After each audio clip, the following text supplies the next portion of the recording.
kita sering merasa tidak nyaman saat melihat orang lain bahagia.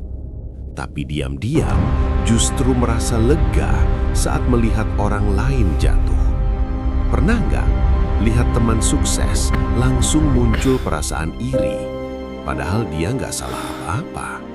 Tapi saat dia gagal, kita malah bilang dalam hati, ya udah, memang pantas.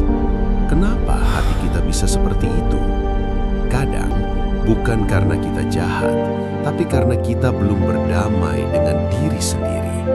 Kita merasa tertinggal, kita merasa kurang, kita merasa hidup tidak adil, dan tanpa sadar kita membandingkan hidup kita dengan hidup orang lain.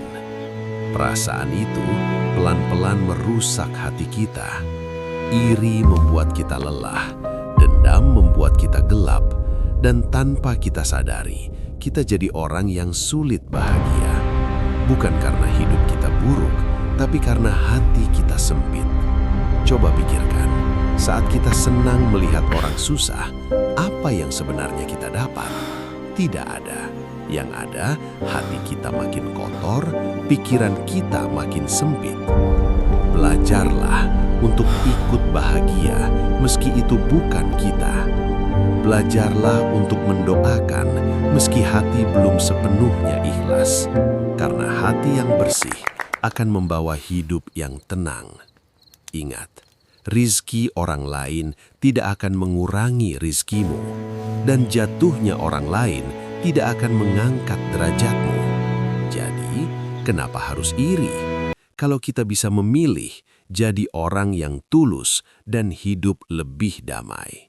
Ya, hanya dialah satu-satunya yang memberi kemampuan dan kekuatan pada orang-orang itu, sehingga lidahnya bisa mencaci maki, jiwanya bisa memusuhi, pikirannya bisa membenci, dan bibirnya bisa menghujat diri ini.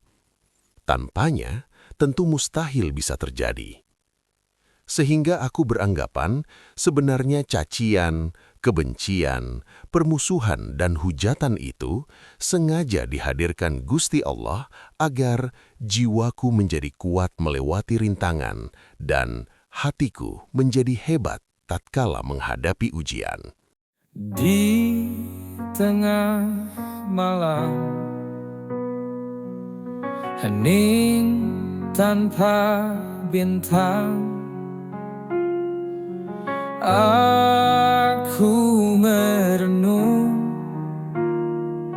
sendiri tanpamu.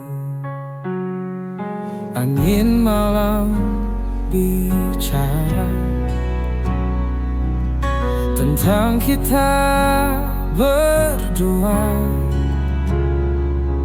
Bangkit dan raih impian.